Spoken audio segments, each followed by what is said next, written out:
बेचारा बाप। 2014 का वर्ष था। इराक में दहशतगर्दों ने हाहाकार मचा रखा था।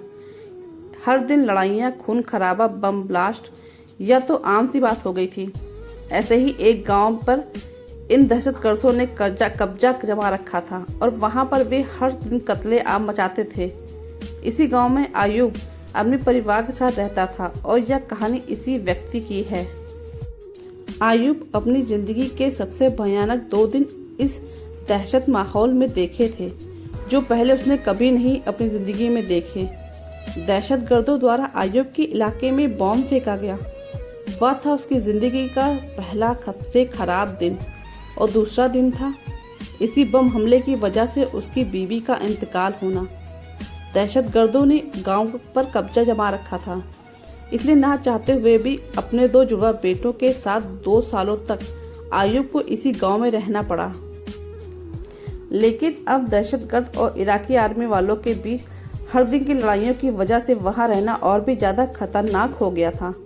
आयुब किसी तरह उस गांव से निकलकर अपना और अपने बच्चों का जीवन सुरक्षित बनाना चाहता था, लेकिन यह इतना आसान नहीं था क्योंकि दहशतगर्दों को हुक्म मिला था कि जो भी इस गांव से भागते हुए पकड़ा जाए उसे वहीं मार दिया जाए। आयुब जानता था कि भागते हुए शायद वह पकड़ा जा सकता है और मारा भी जा सकता है, लेकिन वह इस बात से भी वाकिफ था कि अगर वह यही रहा तो जरूर मारा जाएगा। उसे अपनी जान की कोई फिक्र नहीं थी। फिक्र तो थी बस उसके 2 जुड़वा बच्चों की, जो अब उसके लिए दुनिया में सब कुछ थे। काफी सोच विचार और मनोमंथन के बाद आयुब ने एक योजना बनाई। आयुब ने एक दिन अपने दोस्त से बोलकर नींद की दवाइयां मंगा ली। उसने अपने बच्चों के दूध में नींद की दवाइयां मिलाकर रात को उन्हें दूध पिला दिया और सोने का इंतजार करने लगा। उसका प्लान था कि रात के अंधेरे में चुपके से बिना आवाज के इस गांव से निकलकर सीधा इराकी आर्मी तक पहुंचा जाए। इसलिए बच्चों को शांत रहना बहुत जरूरी था। बच्चों के सो जाने के बाद आयुब ने दोनों बच्चों को अपने कंधों पर लिया और चुपके से दबे पांव गांव से निकलने लगा। लेकिन बदनसीबी है कि उसका साथ छोड़ने का नाम ही नहीं ले रही थी। गांव के कोने कोने में दहशतगर्दी पहरा दे रहे थे। एक दहशतगर्दी ने आयुब की आहट सुन ली और उसकी दिशा में एक गोली चला दी। गोली सीधे एक बच्चे की पीठ को चीरते हुए आर पार हो गई और आयुब के कंधे पर जा लगी।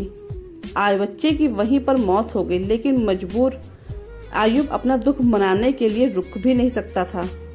वह किसी तरह बचते बचाते आगे बढ़ गया और दहशतगर्दों की नजरों में ओझल हो गया। उसके बाद उसके धर्म के नियमों के अनुसार किसी भी व्यक्ति की मृत्यु हो जाती है, उसे एक निश्चित समय के अंदर ही जमीन में दफनाना जरूरी होता है। अपने असहनीय दुख और रोती हुई आंखों के साथ आयुब ने अंधेरे में ही जमीन में गड्ढा खोदना चालू किया। जमीन रेतीली थी, इसलिए वह बड़ी आसानी से गड्ढा खोद पाया। अपने बच्चे को दफन किया और दूसरे बच्चे को लेकर फिर आगे बढ़ गया। थकान से बेहाल और दुख से बेजान आयुब आखिरकार इराकी आर्मी तक पहुंच गया। जो घटना उसके साथ हुई थी उसने उसकी आजादी होने खुशी खत्म कर दी थी। आर्मी वालों ने जब उसे अपनी तरफ आते देखा तो उनमें से एक ने दौड़कर उसके कंधे से उसके दूसरे बच्चे को लिया। आयुब वहीं पर बैठ गया। आर्मी वालों ने उसे पानी पीने के लिए दिया।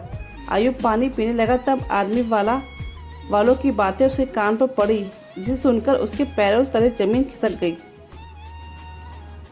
आर्मी वाले आपस में बातें कर रहे थे। जरूर इस बच्चे की पीठ पर लगे घाव की वजह से इसकी मौत हुई होगी। हो सकता है किसी दहशतगर्द ने पीछे से गोली चलाई हो। उनकी बातें सुनकर आयुब को रियलाइज हुआ कि उसने कितनी बड़ी गलती कर दी थी। उसने रात के अंधेरे में और अपने पहले बच्चे की मौत के गम में अपना सुध बुध खोकर सोते हुए बच्चों को ही मरा समझकर उसे दफन कर दिया था। हम एक सीख ले सकते हैं, चाहे जो हो जाए, किसी भी कठिन से कठिन परिस्थिति में भी अपने आप को, अपने मन को निश्चल रखना बहुत जरूरी होता है। तो दोस्तों, कैसी लगी ये कहानी? आपको अच्छी लगी तो चैनल को लाइक और सब्सक्राइब कर दीजिएगा। कमेंट करके जरूर बताइए किस किस के साथ ऐसा हुआ है।